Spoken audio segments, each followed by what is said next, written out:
All right, folks, good evening and a warm welcome to the last edition of Journalist Hangout for the week. I'm Citizen Jones. Now, today on the program, Court of Appeal affirms Duoye Diri as Governor of Bayelsa State, sets aside tribunal judgment. Electricity workers slam government, say tariff hike can't guarantee improved power supply. And later on, we'll share this with you. Governor Zulum urges President Buhari to invite Chadian Army to battle Boko Haram, just as NGF, that's the Nigerian Governors Forum, tells federal government to reorganize or rejig, if you like, the security architecture. I'm hanging out with Babajide Kolade-Otitoju, BKO. Jide, I greet you. Good evening to you. There's also Cyril, Abaku. Cyril, I greet you too. But let's welcome on Skype Gentleman Sam Ibemere one more time. Sam, good evening to you. Good evening, Citizen Jones. Sam, beginning with you, a happy independence to you. Same here. Sam, there was a country. Yes, indeed. Yeah. There was a country, but we are glad that we have lived 60 years. And our prayer and desire is that we live the next 60 years together as one country, happy, Thank you. peaceful, and progress. Cyril, yes, Cyril will tell you that praying for 60 years has not helped us much, or has it? Even Jide will tell you praying for 1 week without doing much will not do anything. So, okay, in that mood, let's set sail. The team is ready. I hope you are.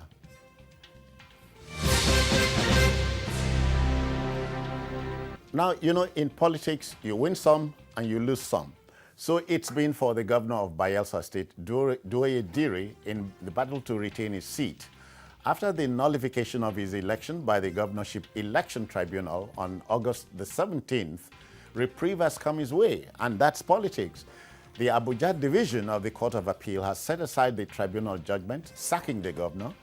In a unanimous judgment delivered by Justice Obande Festus Ogbuniya, I hope that's right, the five-man panel ruled that the tribunal wrongfully evaluated the petition by the Advanced Nigeria Democratic Party, ANDP, for alleged unlawful exclusion from the governorship election by the INEC. Now, as it stands, there is enough evidence, according to the Supreme Court, to prove that the ANDP nominated underage candidates for the election in breach of the constitutional provisions. This reflects the position of Babajide and other guests while discussing the issue the other day on the program. Let's bring that back to you. Watch on.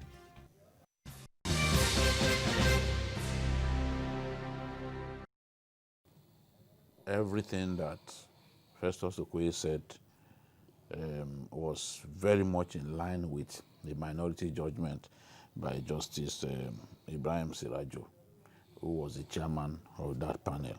And Justice Sirajo said there was evidence that the party failed to substitute the candidate until the period for substitution elapsed.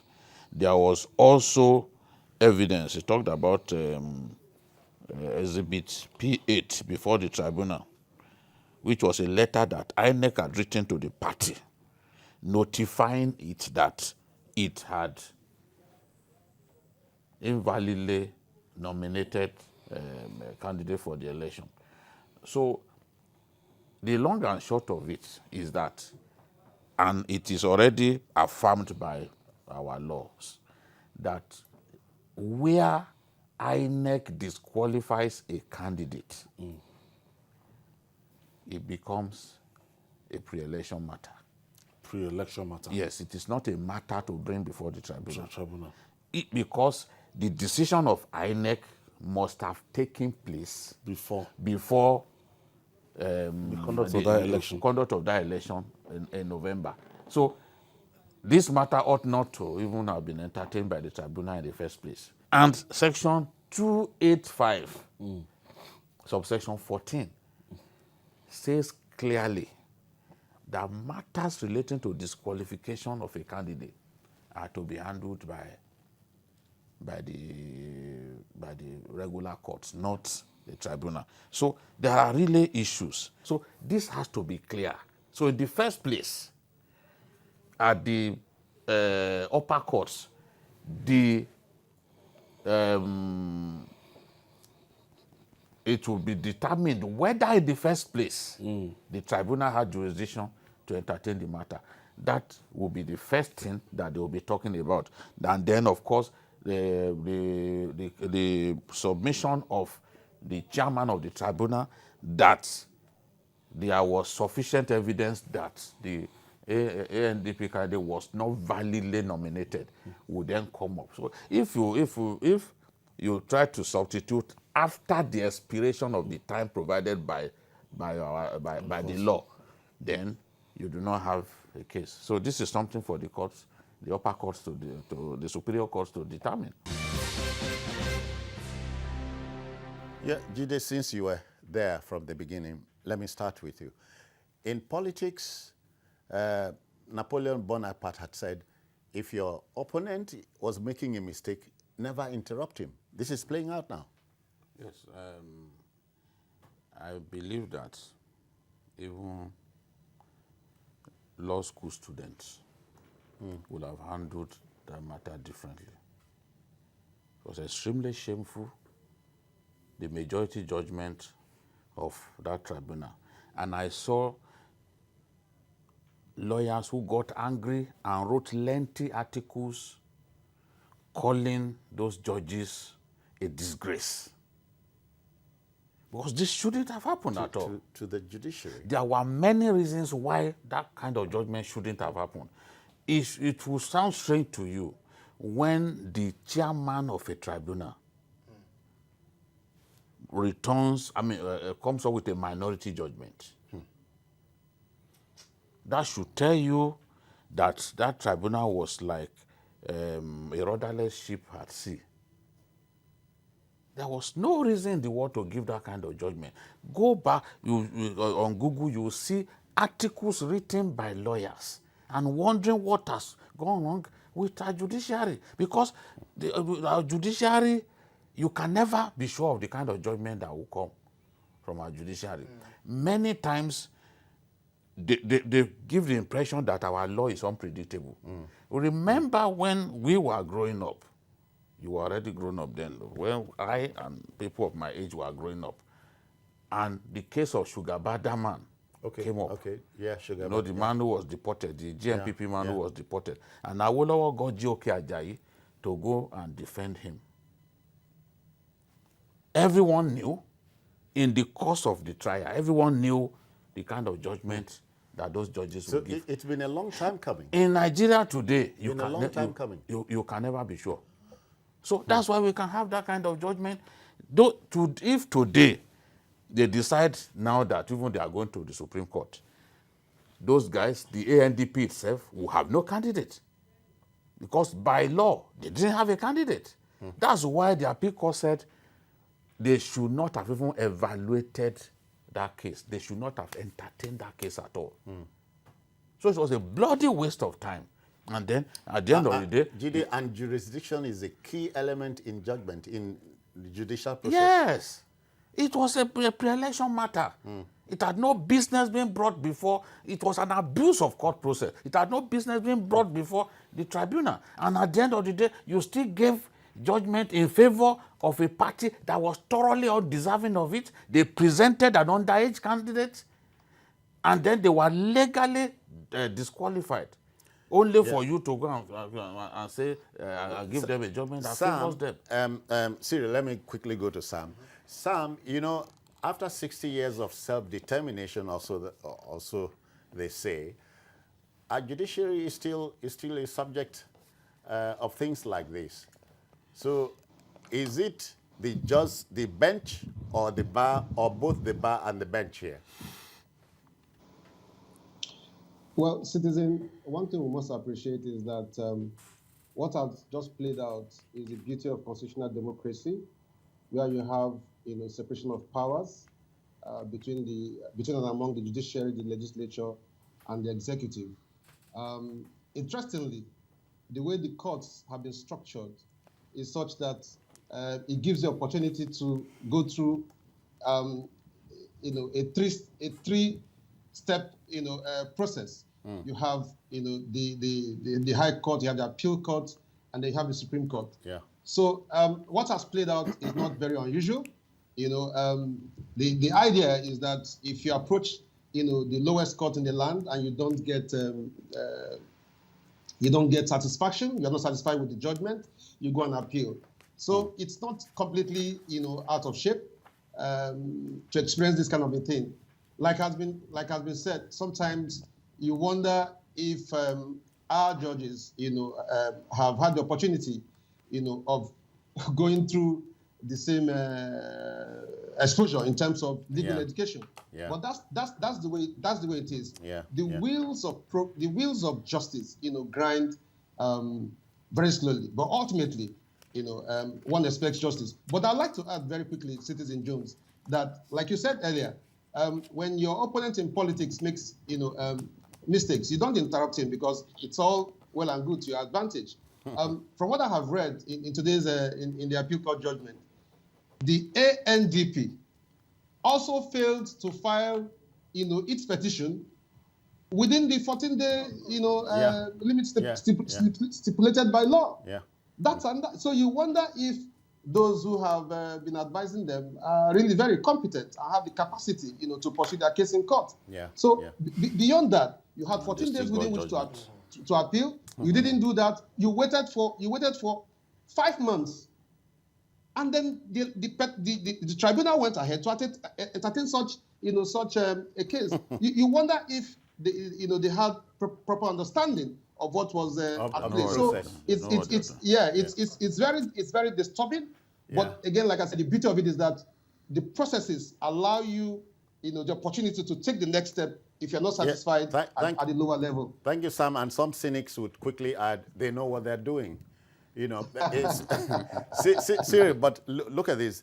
Creativity is thinking new things. Innovation is doing new things. Every year, the bar, members of the Nigerian bar will set 1 week aside and celebrate themselves and discuss way forward. You are wondering if after 6 years we're still in the woods? I think that if we were to transpose the metaphor of the bench into a literal metaphor, not just a connotation, but a denotation, if we were to have a real bench, a physical bench, permit me to say that the Nigerian bench today is seriously weakened. And that is why it is unable the way it responds to pressure and weight is not the way it would have responded to 10 years ago, 30 years ago. For one, I think the real question on my mind is the morbid confidence, that is to say, the body politic that is able to tolerate this morbid confidence of political jobbers that believe that after you have fielded an underage candidate, 2 times. INEC wrote to you. 2 times. Yes. They fielded. Can imagine. You acknowledged it. Then you fielded your candidate by the time the period to field candidate had already elapsed. And it was still admitted? The election came and passed. You didn't do anything about it. The lawyer said that this kind of matter is statute bad. I wonder how a tribunal start to derive jurisdiction, arrogated jurisdiction to itself. And I'm wondering why the regulators and they rewarded the party. The malfeasance. So I'm asking, where are those who ought to be regulating judicial blunders? And why wouldn't they sit down to review, to critically review the outcome of that judgment and render the NJC should do and deal with people? Matter. Yes, because you see, look, the issue is this. After there was a day I was on television, we were discussing this Bayelsa issue, and then someone who has followed Nigerian issues for many years, I happened to have a conversation with him. I said, "Sir, do you recall that when Gani Fahim was pursuing the Delegiwa case, somebody went to court and said that Gani Fahim had no locus standi to challenge, and it was Justice Kolade-Otitoju of blessed memory. He said that lawyer should shut up. He said that when any Nigerian is killed, any other Nigerian has the right to seek, yes. That's it. Redress. And so by that judgment alone, Justice Kolade-Otitoju expanded the frontiers of locus standi. We don't have that kind of look at PNID, for instance. Legal heads anymore. Look at the PNID case, for instance. After we thought that we had lost it all, The VP's office looked at the matter very well and said, let us exploit it from this point and from that point. Yeah. They went to court. Justice Cranston perhaps locked himself up in a room, one judge, and looked at the whole volumes of that whole matter and turned an entire. This is what. So if our bench continues to go this week, one day we wake up and realize that everything is on the ground. Our plea will be this. Look, people shouldn't have this sort of morbid confidence to think that the courts will tolerate anything they take today. It shouldn't be so. All right. You know, to the shame of the judiciary, this same mushroom political party now decided that they were not even interested in the case anymore. Deep into the appeal, they said, no, we are not interested anymore. We want to change our lawyer. And all the processes that he had filed, we want to withdraw. That's to tell you that you were embarked on a wild goose chase. Purely. You gave them a favorable judgment, and only for them to come and say, we are not interested anymore. You know? Okay, well, let the debate continue. It doesn't matter what you think at this moment. The judgment of the lower court has been reversed. But we wish Governor Duoye Diri well, and you must set forth at dawn. That's the way they put it. You know, still to come, electricity workers slam government. They say tariff hike cannot guarantee improved power supply. Please stay with us.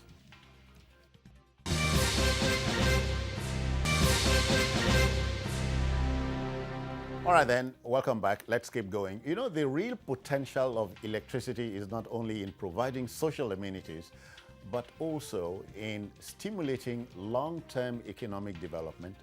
This is not rocket science. Yes, electricity tariff was hiked the other day, but there is a curious twist in the tale. Electricity workers under the aegis of the National Union of Electricity Employees, NUEE, have censured the recent hike in tariffs, saying it will not, underline not, improve power supply. In addition, they faulted the injection of 1.7 trillion naira by the federal authorities since its privatization. Now, come to think of it, funding the power sector after privatizing it today is an act of sheer absurdity. Well, I don't want to use okay, use a the simple words that you used. Okay.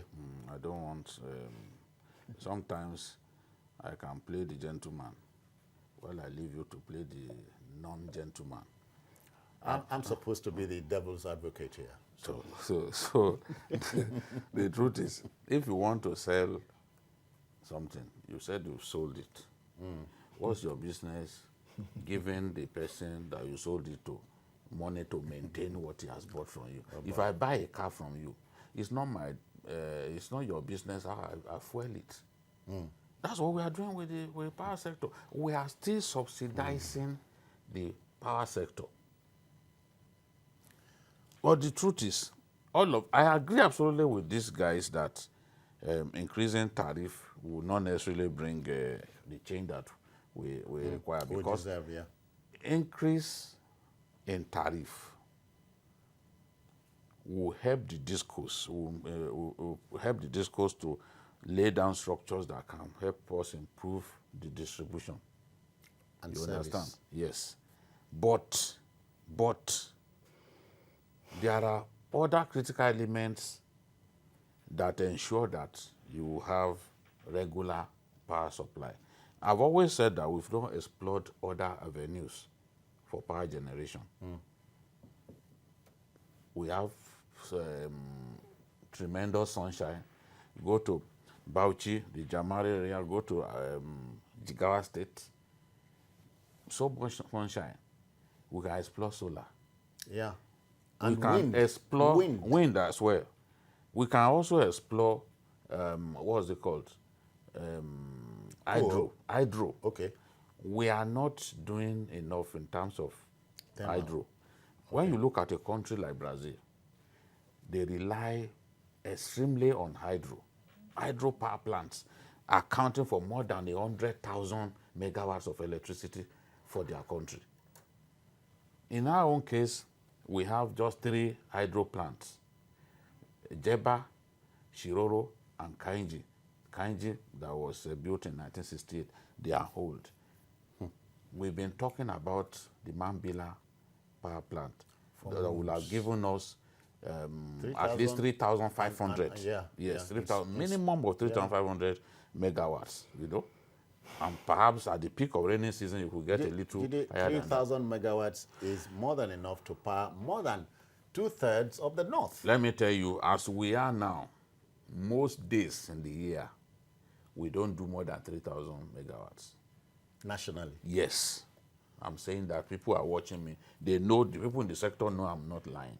Many times we have gas constraints, and gas constraints ensure that the power plants will be idle, because a lot of the power plants are thermal based. Oh, yeah. Yes, Oh, yeah. gas-fired power plants. Like this one we're seeing on the screen. Yeah. The Egbe now, the biggest in West Africa, is gas-fired. So once you have gas constraint on account of maybe these boys went to breach a pipeline, a gas pipeline, then there'll be... Sometimes too, we suffer system failure because more than half of the power plants have no access to gas. So gas is a critical problem.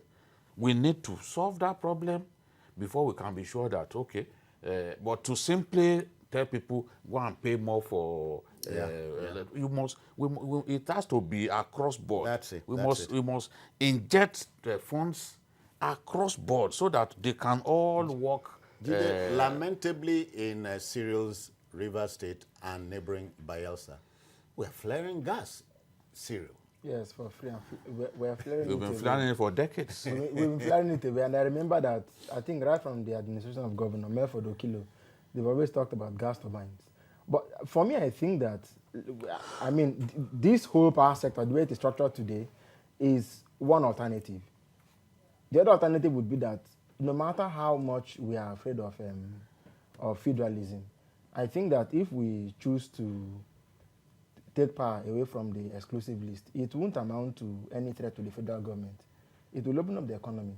So I think, yes, oil minerals we may want to say it should be with the federal government, but for power, there are states who are more than willing and who have the capacity to generate enough power that they can use. Cyril, tell them that my state, Akwa Ibom, at the Ibom power plant in Ikorobasi, generates 101 megawatts, and the whole state does not need more than 50. Of course, we generate and sell it, feed into the national grid, and nothing comes back. That was what happened. Yes, and so I would imagine that if we're having this conversation before a foreigner who perhaps understands these nitty-gritties, he would say that there's no solution to it. He would say the solution is with you already, so go and do what you need to do. Yeah. If you can't afford to have food to eat, and instead of eating the food, you've prepared for yourself, you are told to first of all supply it. Are we a socialist economy? Are we in the communist system? So I think, look, no matter what the fear could be about oil exploration, mineral resources, and so on,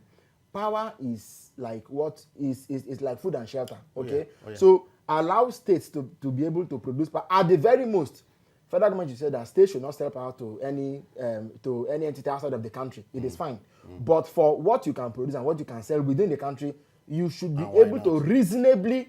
I think that's for me the solution. Around 2013, between 2013 and 2015, there was this wind turbines that were beginning to be built in Katina. But since after that period, nobody said anything about them again. No, they are not working. What I'm going to say now is not to mess you up, or as they say, let me shock you, not to shock you.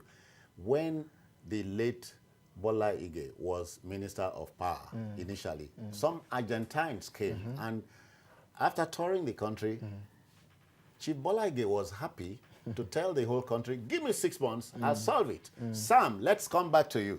Sam, yes or no, do you know we are fighting a class war?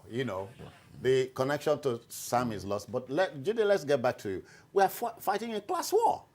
Whether you believe it or not, or in whose interest is the country not able to generate electricity, which she badly needs? That is why we are not making progress. Exactly. If we generate electricity, the economy will improve. All of these small and medium scale people, they will be able to they make enough money to take care of their families and all that. I agree absolutely with those who have argued and look, taking people out of poverty is not simply to put money in their hands. A lot of them will run to set up businesses of their own. Yeah. Provide the enabling environment. Look at, there are barbers, there are artisans who rely on electricity, but because some of them know that electricity is a reality in their area, they've chosen to be Okada riders and all that. Yes. You go to, many times when we come up with, what to discuss on a given day, people will be sending messages to us on Facebook that today there is no light. How can I watch you people? You know? So this is the thing. We've got to do something about electricity. And no country can make real progress if you cannot provide regular electricity. Very true. Our people, our government must realize this. If they cannot improve tremendously, significantly on the current level of electricity generation and distribution, then they shouldn't expect us to not say that they have failed. Yeah. They must do their best to improve the level of generation and distribution. And, Cyril, let's go back to NUEE, led by Joe Ajaero. They have told you 1.7 trillion over time is a waste. Is that what then? That's what they seem to be saying. No, they are not saying it's a waste. They are saying, why should you be giving those people? Okay. Well, okay. Of course, they will use use an it. element of some kind. But giving Nigeria non-stop electricity on a regular basis is no rocket science. About 6 months to the end of his second term, President Obasanjo set up 10 power plants. Ask yourself, what's happening with those plants today as we sit here? They're there. And physically, so why No, are they there? They are generating. Alonso go Papaland to Motosho. They are there. They are generating. So why are we complaining? No, the truth is, it is not Generation. enough. You can have power plants. If you can't get gas supply to them regularly, it's a problem. It's not as if those power plants are not there, they are not profitable. Yeah. After all, Davido's dad, is the chairman of 2 of those power plants. They are there. But we have other problems. What I'm saying is, even if, you have Gencos, you have power plants, have you fixed the transmission? Of gas. We need transmission of what is generated. Transmission is a key element. Yes. Yeah. You need to have improvement across board, across the chain. Yeah. Before everyone can be happy. If we generate now and there are issues with transmission, what do you do? So if you don't have issues with transmission and it is with distribution that you have, what do you do? Yeah. Sam is back online. Sam, sorry we lost the connection to you, so now you're back. I'm talking about the glad power. to be back. I'm talking about the power wahala.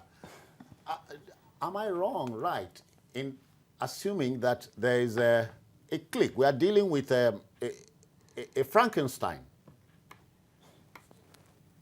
Otherwise, it pays some people for us to remain in darkness. I wouldn't say so, Citizen.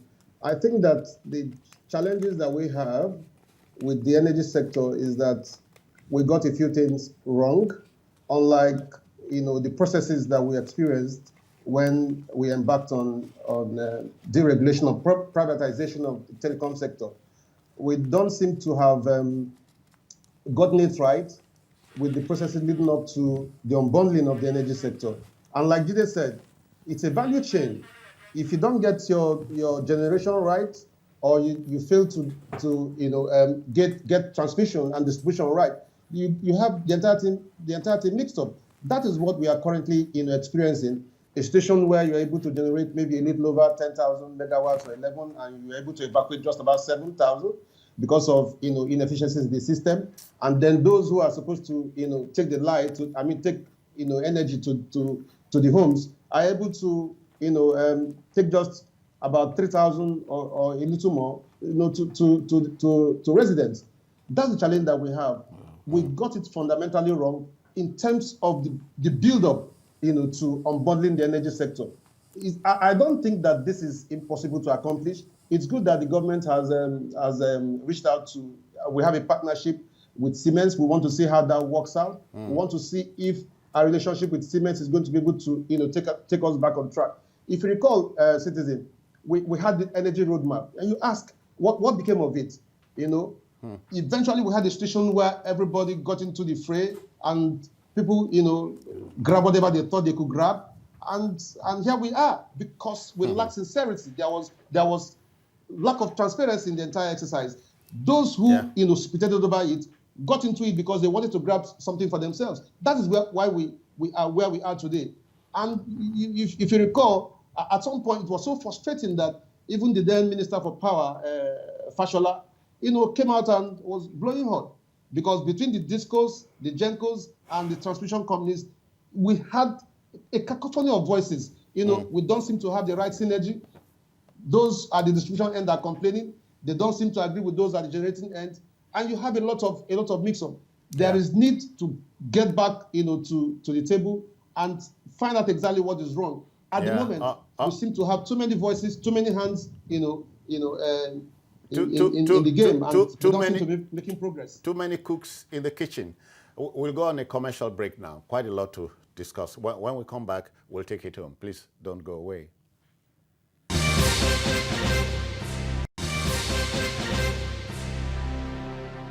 Okay, folks, please,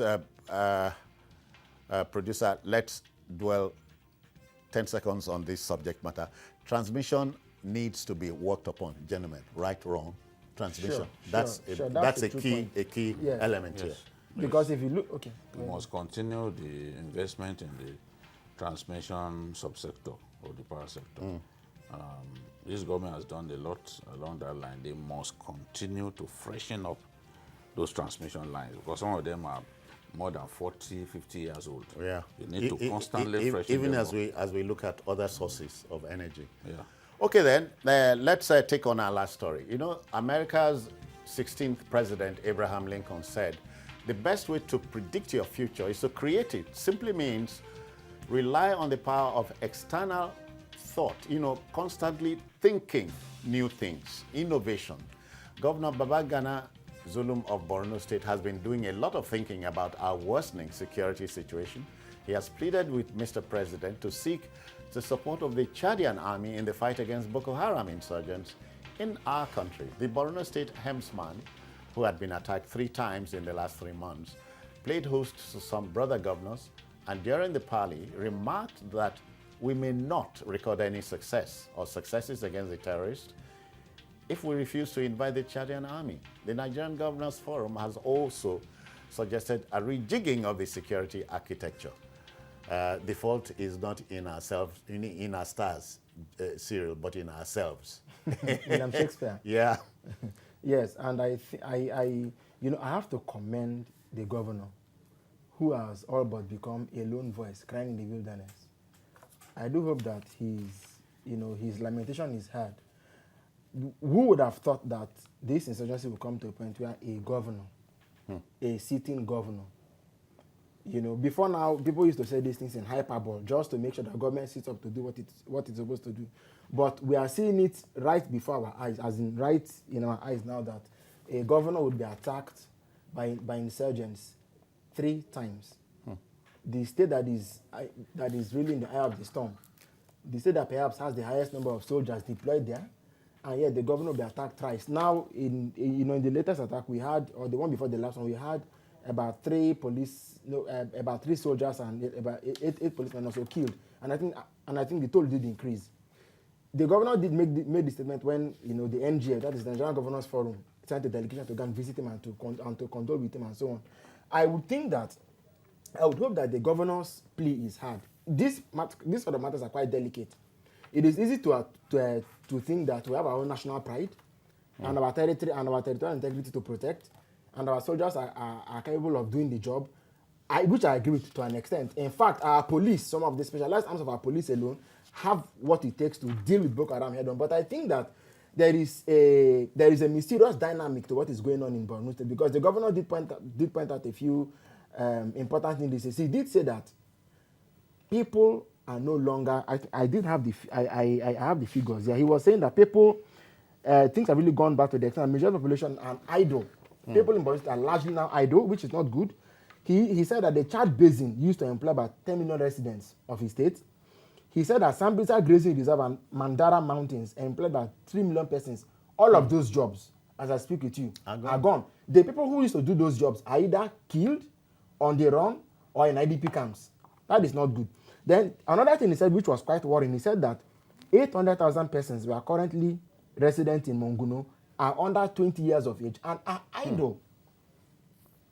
Wow. You can't keep this sort of vacuum is fearfully dangerous, if there's any word like that. It is fearfully dangerous to keep this sort of vacuum for this long. Because we've seen repeatedly when Boko Haram used to invest in a lot of propaganda videos, you would see them holding in that same Sambisa forest 4-year-olds, 6-year-olds going to pray with them as it were. Yeah. These people grow up. I mean, somebody who is raised and trained in that sort of environment will end up doing only what you're seeing the older people do.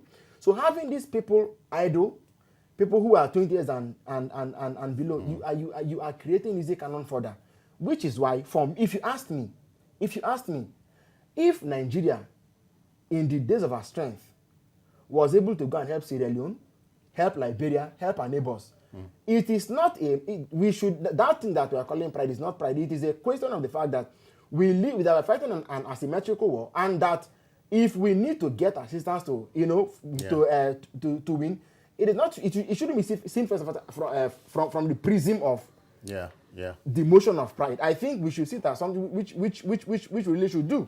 And Jide, we should not be afraid to ask for help. It's only natural.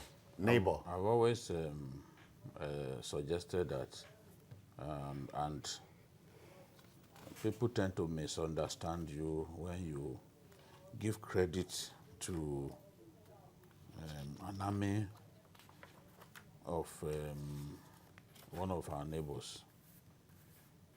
Chad has a very capable army. That's a fact. War historians, war writers will attest to that fact, that in that sub-region, they are the most seasoned army. And they fought a 40-year-long civil war. So they are used to asymmetric warfare. They are used to desert warfare. They are used to the kind of war that we are fighting now. Because our own soldiers have been terrific in terms of conventional warfare. But the kind of war that these guys have brought to our door is not what our soldiers were used to.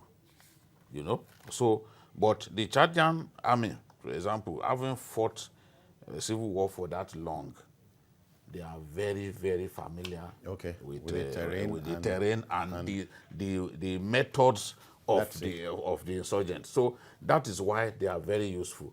Just before Jonathan left office, remember we brought them in, and it was in Borno North that they stayed. They swept through a lot of the occupied territories, and the success that they recorded quickly made many of our people to be happy with them. Of course, they paid with their lives. They lost a lot of their soldiers. I still have a photograph of the national burial that was given to them in 2015 when they came to, early 2015 when they came to fight in Nigeria. So the truth is, it is also in Chad's interest that we defeat Boko Haram, because Boko Haram from time to time will make incursions into their own territory to kill people. At least Boko Haram killed more than 100 Chadian soldiers in one day, in one phase of the battle, which in their own reckoning was the worst tragedy to befall their army on Chadian soil.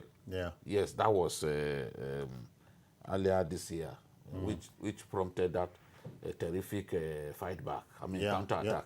So I believe that we would not have lost our national pride if we say, okay, come and help us. We have helped other people in the past.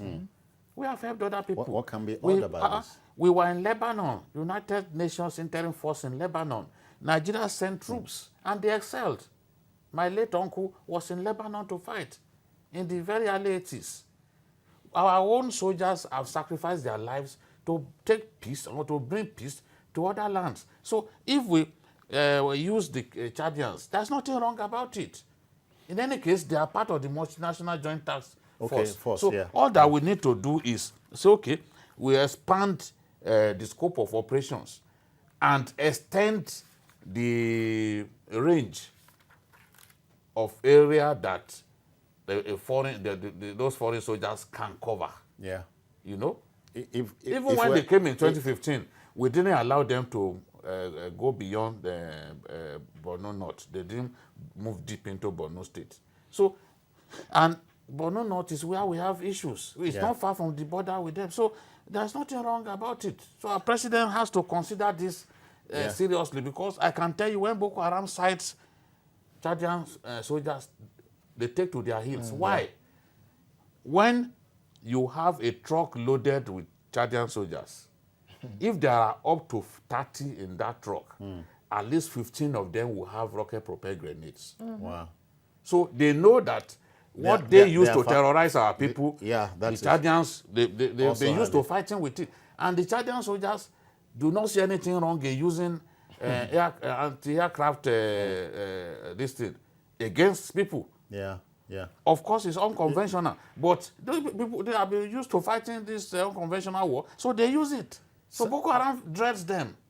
Sam, let's have your contribution here. Strong people, we are told, don't play victim. When the crunch comes, they reach out. Please help me. It cannot be out of place here. Right or wrong? No, it cannot be out of place.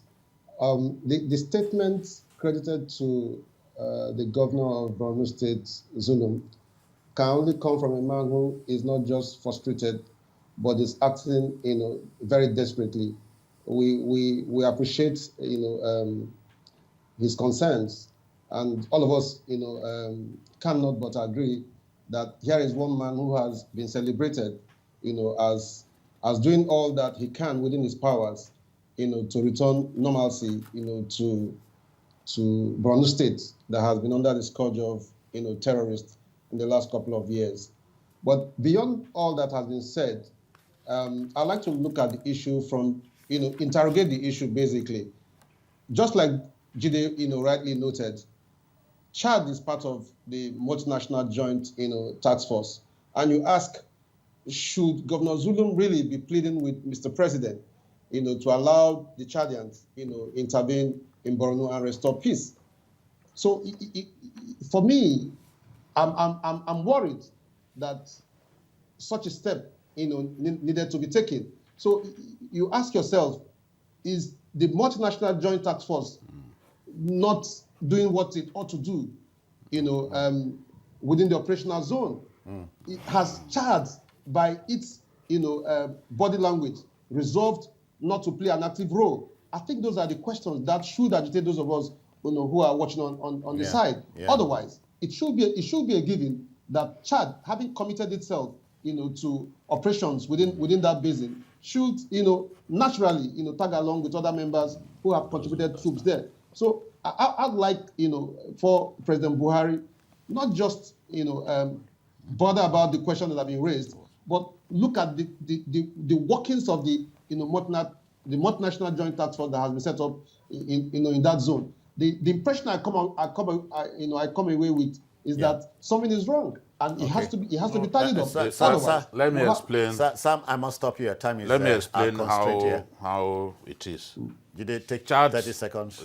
That because he thinks that something is wrong or that the Chadians are not doing what they should be doing. The truth is, the army of another country, you cannot move beyond so meters into another country. That's it. That's not so. In their yes, they can agree to do joint patrols and all that, but there's the limit to which you can go into another country. It could be 500 meters and all that. You can see that even the president, when they came into Nigeria, the president said, "Wait here until Nigerian troops come to take their territory." So they have no right to move, say, miles into our territory without. If you must do that, even if you are chasing the enemy, you must notify Nigerian authorities. So the rule of engagement states clearly the limit they have. Okay then, and what we from the hangout this evening, what we would like to tell the president is, Mr. President, don't take decisions based on what might happen if a particular decision is taken. Wish you Godspeed. Sam, many thanks for your time. Good evening. Have a great weekend. Same here. Thank you so very much. Yeah, Cyril, Thanks. go enjoy the weekend. Take the weekend time off. It's part of the holiday. Unfortunately, I wouldn't, but Oh, thanks. come on, don't tell me that. We had a holiday yesterday. Jide is still reveling in it. Okay. So that's it on our program for today and the week. And if you missed this one, you may also see the program on other platforms. We are showing on the screen now and on YouTube at youtube.com/TVC News Nigeria. The feedback channel remains the same. And so on behalf of the backroom boys here, we wish you well as we go into our 61st country, 61st year as an independent country. It can only get better. Bye-bye now.